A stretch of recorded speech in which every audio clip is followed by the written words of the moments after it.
एकांश वर्मा जी लखनऊ से। राधे राधे। राधे राधे महाराज जी। महाराज जी, आपकी कृपा से नाम जप कर रहा हूँ, आपके बताए हुए मार्ग पर भी चल रहा हूँ और बहुत आनंद सा आ रहा है। आपने एक एकांतिक में बताया था कि जब हम नाम जप करते हैं तो भगवान हमारे पहले जो चाह होता है उससे पूरा करते हैं, जैसे कि विभीषण जी के साथ हुआ। तो क्या हमारे साथ भी ऐसा होगा? हाँ, सबके साथ ऐसा होता है। जो छुपी हुई वासना होती है, जब तक वो नष्ट नहीं होगी तब तक परम पद नहीं मिलेगा। तो या तो ज्ञान के द्वारा नष्ट कर दें और या भोगवा के नष्ट कर दें।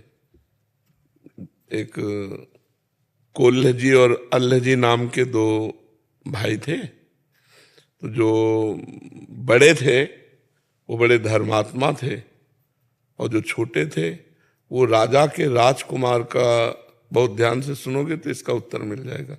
राजा के राजकुमार से उनकी दोस्ती थी, तो मांस खाना, शिकार खेलना, व्यभिचार करना, ये सब जो एक रजोगुणी जन करते हैं, राजा करते हैं, वो सब करते थे। लेकिन उनके बड़े भाई बड़े भगवत भक्त थे और वो अपने बड़े भाई को भगवान की तरह मानते भी थे, उनकी आज्ञा उल्लंघन नहीं करते थे। तो एक दिन बड़े भाई ने कहा, यार तुम अपना जीवन बर्बाद करते हो, चलो ना द्वारिकाधीश के दर्शन करते हैं।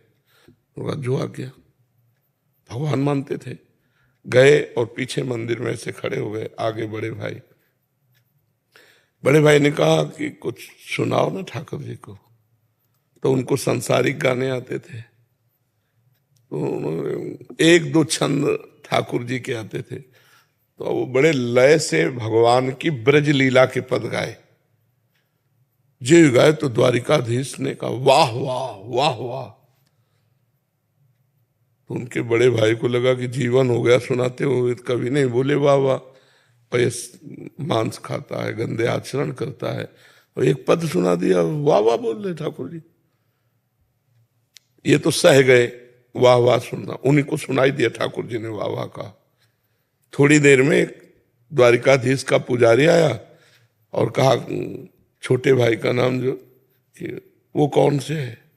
तो उनका पीछे, तो उनका नहीं, भगत है हमारे बड़े भाई। बोले नहीं, ठाकुर जी आपके लिए प्रसाद दिया। उनके गले में माला डाला। उनके हृदय में बड़ी जलन हुई कि मतलब वो पद जरा सा गा दिया तो वाह वाह कह दिया, उसके लिए प्रसाद भेजा ठाकुर जी का। और वो कह रहा है कि हम इतने, हमारे भैया भगत हैं, इनको दीजिए। ईर्ष्या बहुत सूक्ष्म वस्तु होती है। उनको बहुत ईर्ष्या लगी। ठाकुर जी से कहा, तुम्हारे लिए पूरी जिंदगी दी और तुमने हमें प्यार नहीं दिया, और ये पाप करता है फिर भी इसको इतना प्यार दिया। ध्यान से सुनना। वो गए समुद्र में कूद गए कि मैं प्राण करूंगा। जब समुद्र में कूदे तो भगवान के पार्षद उनको दिव्य द्वारिकापुरी ले गए। तो जो हृदय की जलन थी द्वारिकाधीश के दर्शन करके शांत हुई। दिव्य भगवान का रूप। भगवान ने कहा, लाओ प्रसाद लाओ। जो उनके साथ, तो उनको बड़ा सुख मिला कि वहां तो ठाकुर जी की मूर्ति से, यहाँ तो साक्षात भगवान दे रहे। बोले 2 पत्थर लगाओ। बोले दूसरा किसके लिए? बोले तुम्हारे भाई के लिए। फिर जल पड़ेगी, यहां भी भाई, यहां भी मतलब उसका आदर।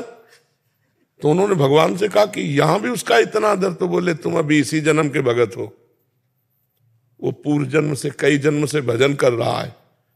वो महान तपस्वी और भजनानंदी विरक्त संत था। एक दिन वो एक उपवन में वाटिका में पड़ा हुआ था, तो वहां देखा है कि राजकुमार बहुत सी स्त्रियों के साथ हंसी खेल मजाक, राजा का राजकुमार। तो उसको लगा कि यार सुख तो इसी में है, ऐसा लगा। तो केवल एक वासना, सुख इसी में है, अगला जन्म